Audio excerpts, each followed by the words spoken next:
রান্না করার সময় দুই শব্দের একটি জিকির মহিলারা করতে পারলে ওই পরিবারের উপর আল্লাহ রাব্বুল আলামিন গায়েবী রিজিক নাজিল করবেন। আমার মা বোনরা যখন রান্না করে তারা যদি দুইটি শব্দের একটি জিকির সব সময় পড়তে পারে রান্না করার সময়, আল্লাহ রাব্বুল আলামিন তার গায়েবী খাজানা থেকে আল্লাহ রাব্বুল আলামিন রিজিকের বরাদ্দ করবেন। আল্লাহর হাবিব সাল্লাল্লাহু আলাইহি ওয়াসাল্লামের হাদিসের মাধ্যমে এই আমলটি অ্যাপ্রুভড এবং আহমদ ইবনে হাম্বল রাহিমাহুল্লাহ তার ঘটনা থেকে এই আমলটি পাওয়া যায়। অনেকে অনেক সময় বলে, হুজুর আপনারা এত রিজিকের ওয়াজ করেন, আপনারা নিজেরাই এই আমল করলে পরে তো আপনাদের রিজিকের অভাব হয় না। দেখেন ভাই, রিজিকের যে ব্যাখ্যা, রিজিকের যে বুঝ, এটা আপনারা বুঝেনি না। রিজিকের সর্বনিম্ন স্তরকে বলা হয় টাকা পয়সাকে রিজিকের সর্বনিম্ন স্তর বলা হয়। রিজিকের সর্বোচ্চ স্তর হচ্ছে আপনার সুস্বাস্থ্য, আপনার যে সুসন্তান, নেককার স্ত্রী, এই সবই রিজিকের অন্তর্ভুক্ত। আপনি সুস্থ রয়েছেন যে, এটাও একটা রিজিক। সুতরাং শুধু টাকা পয়সাকে রিজিকের স্তর মনে করেন না, বরং money is the lowest stage of risk. রিস্কের সর্বনিম্ন স্টেজ হচ্ছে এই টাকা পয়সা।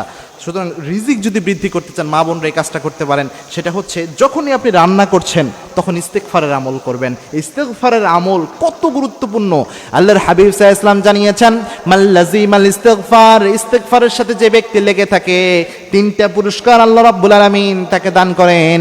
তার মধ্যে একটা পুরস্কার হচ্ছে ওয়ারযুকুহু হাইসু লা ইয়াহতাসিব, এমন জায়গা থেকে আল্লাহ রিজিক দেয় যা সে কল্পনাও করে নাই। কিন্তু রান্না করার সময় কেন ইস্তেগফার করতে হবে, এটা আমাদের চিন্তা আসতে পারে।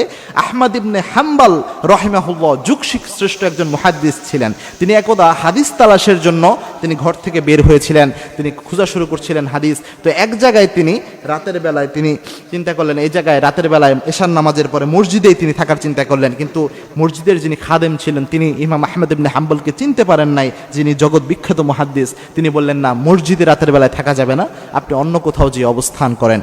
ইমাম আহমদ ইবনে হাম্বল তিনি চিন্তা করলেন, গভীর রাত কোথায় যে অবস্থান নেওয়া যায়। তিনি লক্ষ্য করলেন একজন যুবক রুটি বিক্রেতা, তিনি রুটি বিক্রি করছেন। ইমাম আহমদ ইবনে হাম্বল চিন্তা করলেন, যাই ওই যুবকের কাছে যে তার চুলার পাশে বসে রাতটা কাটাইয়া দেই। যুবককে বললেন, যুবক ভাই, রাতটা কি আমি তোমার চুলার পাশে বসে কাটাতে পারি কিনা? ইমাম আহমদ ইবনে হাম্বলকে ওই যুবক বললেন, হ্যাঁ মুসাফির, অবশ্যই আপনি পারেন, আপনি এখানে চুলার পাশে বসে রাত কাটিয়ে দেয়। ইমাম আহমদ ইবনে হাম্বল তিনি লক্ষ্য করলেন, যুবক যখন রুটি বানাচ্ছে তখন যুবক পড়ছে আস্তাগফিরুল্লাহ, রুটির খামির যখন তৈরি করে তখনও পরে আস্তাগফিরুল্লাহ। সবসময় ওই যুবক শুধু আস্তাগফিরুল্লাহ পড়ে। ইমাম আহমদ ইবনে হাম্বল অবাক হয়ে গেলেন। ওই যুবককে বললেন, হে যুবক ভাই, তুমি সব সময় দেখছি আস্তাগফিরুল্লাহ পড়ছো, এর কারণ কি এবং এর কারণে কোনো ফজিলত তুমি পেয়েছো কিনা? ওই যুবক বলছেন, হে মুসাফির, এই আস্তাগফিরুল্লাহ পড়ার কারণে আল্লাহ রাব্বুল আলামিন আমাকে মুস্তাজাবুদ দাওয়া বানিয়ে দিয়েছেন। আমি আমার জীবনে যা দোয়া করেছি সব দোয়া আল্লাহ রাব্বুল আলামিন অ্যাকসেপ্ট করে নিয়েছেন। কোনো দোয়াই আল্লাহ রাব্বুল আলামিন আমার কবুল করেন নাই, এমন হয় নাই। সুতরাং ইস্তেগফারের এই ফজিলত আল্লাহ আমাকে দিয়েছেন। ইমাম আহমদ ইবনে হাম্বল অবাক হয়ে গেলেন। ইমাম আহমদ ইবনে হাম্বল ওই যুবককে বললেন, আল্লাহ তোমাকে মুস্তাজাবুদ দাওয়া বানিয়েছেন। ওই যুবক বলছেন, হ্যাঁ, আল্লাহ আমাকে মুস্তাজাবুদ দাওয়া বানিয়েছেন। আমার জীবনের সব ইচ্ছা আল্লাহ পূরণ করেছেন, শুধু একটা দোয়া আল্লাহ পূরণ করেন নাই।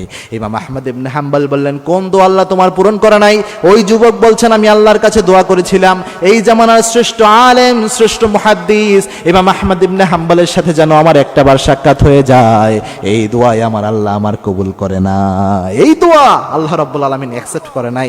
ইমাম আহমদ ইবনে হাম্বল কান্না করে দিলেন। কান্না করে দিয়ে ওই যুবককে জড়িয়ে ধরে কপালে চুমু দিয়ে বললেন, হে যুবক, ইমাম আহমদ ইবনে হাম্বলের সাথে সাক্ষাৎ করার জন্য ইমাম আহমদ ইবনে হাম্বলের দরজায় যাওয়ার তোমার কোনো দরকার নাই। আল্লাহ রাব্বুল আলামিন নিজে ইমাম আহমদ ইবনে হাম্বলকে তোমার দরজায় পাঠিয়ে দিয়েছেন। সুবহানাল্লাহ। সুতরাং এই ইস্তেগফারের ফজিলত অনেক বেশি। আমার মা বোনরা যখন রান্না করে তখন তো মোটামুটি মুখটা ফ্রি থাকে। তারা যদি ওই যুবকের মতো করে রান্না করার সময় যদি ইস্তেগফারের আমল আস্তাগফিরুল্লাহ আস্তাগফিরুল্লাহ আস্তাগফিরুল্লাহ পড়তে পারে, আল্লাহ রাব্বুল আলামিন এই বারাকা তাদের দান করবেন। আল্লাহ রাব্বুল আলামিন গায়েবী রিজিকের ব্যবস্থা তাদের করে দিবেন ইনশাআল্লাহ।